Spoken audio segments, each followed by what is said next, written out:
had to say as far as what she really believed was in this bill. But I'd rather not negotiate on TV on this, because hopefully some of these issues will go away. My hope is that while we're in the red zone here, that we get across the finish line, and that we do so in a way that we can bring our bill to the floor under unanimous consent. Another option we have, though, is to bring it to the floor and amend it, because we have some additions that we think would be very helpful to America's workers. And the third, of course, would be to pass our bill. All of that takes longer. We wish there had been a four-cornered discussion of this sooner. All of that takes longer. She wanted it. She goes on these mainstream media news outlets that don't call her on her crap, that don't ask her about the details in the bill that I'm sharing with you, that other individuals. I'm going to be talking to Congressman Dan Crenshaw tomorrow. He's going to be doing a special episode on my podcast. You'll be able to catch it there. He knows exactly what's going on. He's in the swamp. He's not a part of it, but he's in there trying to bring change.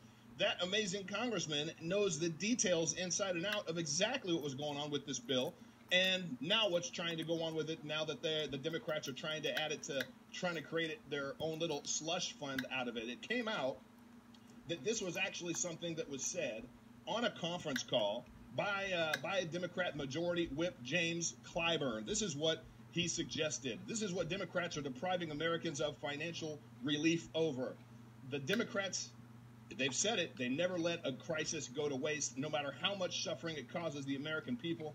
They took an oath to protect. For them, every spending bill represents a potential slush fund, and a $1.8 trillion bailout stimulus bill is just too spicy for them to pass up. This is what Jason Howerton said.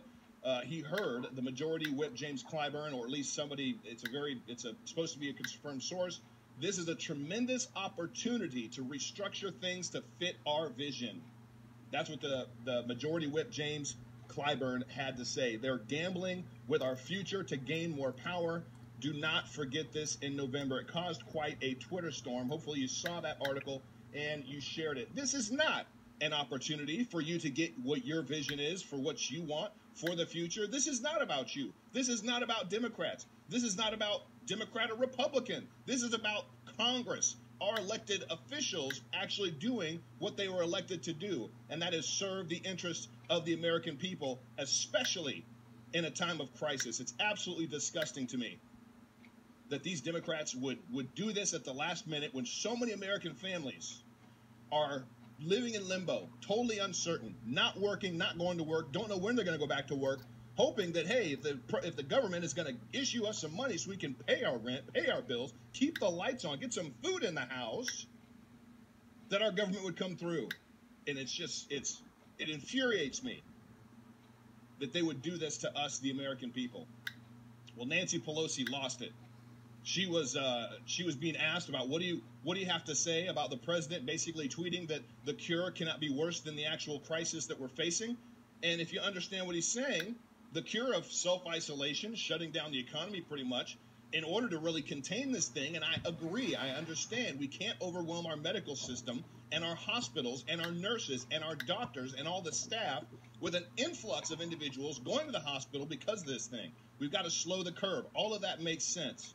It's hard. But I believe that the Democrats see this as an opportunity for them to get more of what they want. So when this interviewer was asking Pelosi what she had to say about the president, suggesting that we're going to get back to work a lot sooner than what we were hearing maybe a week or two ago.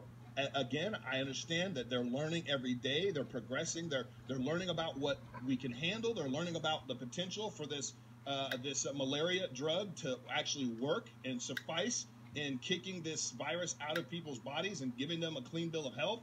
All those things factor in. And if all those things are coming together, the spread is slowing, the malaria drug's working, it's already in mass production, it's already all over the country. All of those things mean that we can potentially get our economy back up and going again, the president said today, by Easter. But here's what Nancy had to say and how she responded to the question on if she heard what the president said. I really don't like her tone whatsoever, but you tell me what you think.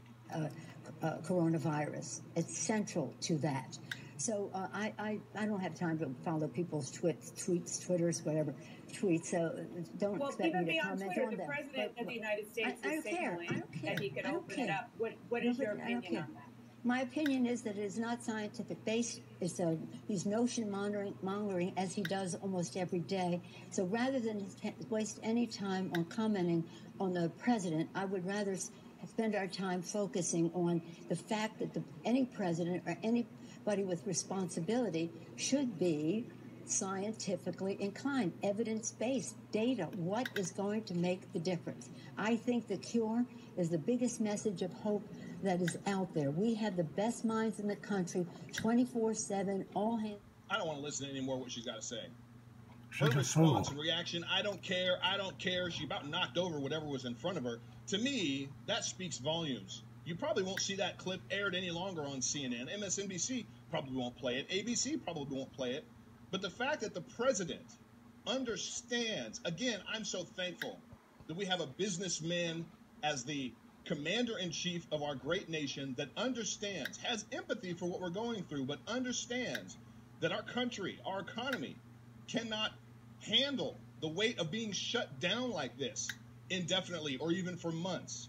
It was such a beautiful thing to hear him say that he thinks that we'll be back up by Easter, and it was interesting to me as well that the gentleman from Fox that was interviewing him said, you know, it'd almost be like a great American resurrection